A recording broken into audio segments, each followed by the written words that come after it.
Tiniyak ng abogado ng mag-asawang Diskaya na nakahanda ang kanyang mga kliyente na tumalima sa mga pagdinig na ginagawa ng Senado at Kamara kaugnay ng umano'y manumalyang flood control projects. Yan ang ulat ni Rod Lagusan. Nananatili sa Pilipinas sa mga Diskaya.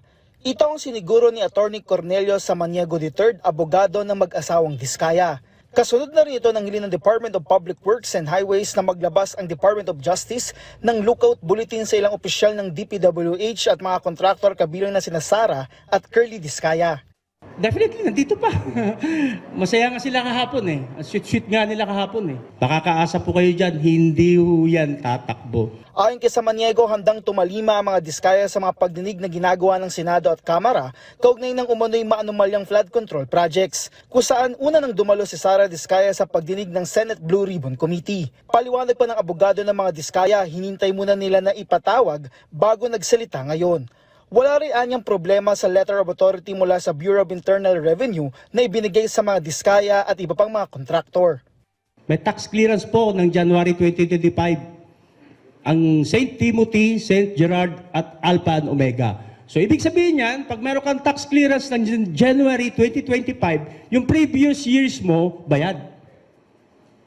Pero trabaho po ng BIR po yan, trabaho po nila. So dapat pong gawin lang po nila. Pagdating naman sa pagmamayari ng siyam na kumpanya na inuugnay sa mga Diskaya, git ni Samaniego, tanging sa Alpha and Omega General Contractor and Development Corporation na lang ang pag-aari ni Sara Diskaya matapos ang pag-divest nito sa mga nakaraang taon. Depensa pa ni Samaniego, maaring naratel si Sara habang sumasagot sa pagdinig sa Senado kung saan nasabi nito na siya ang kanyang kumpanya.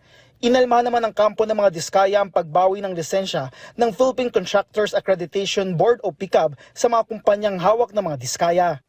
Ano kaya ang basihan? Kasi dapat may due process yan. Hindi basta-basta nire-revoke. Pero kung nire-revoke ka agad, surreptitiously, may problema po tayo sa due process.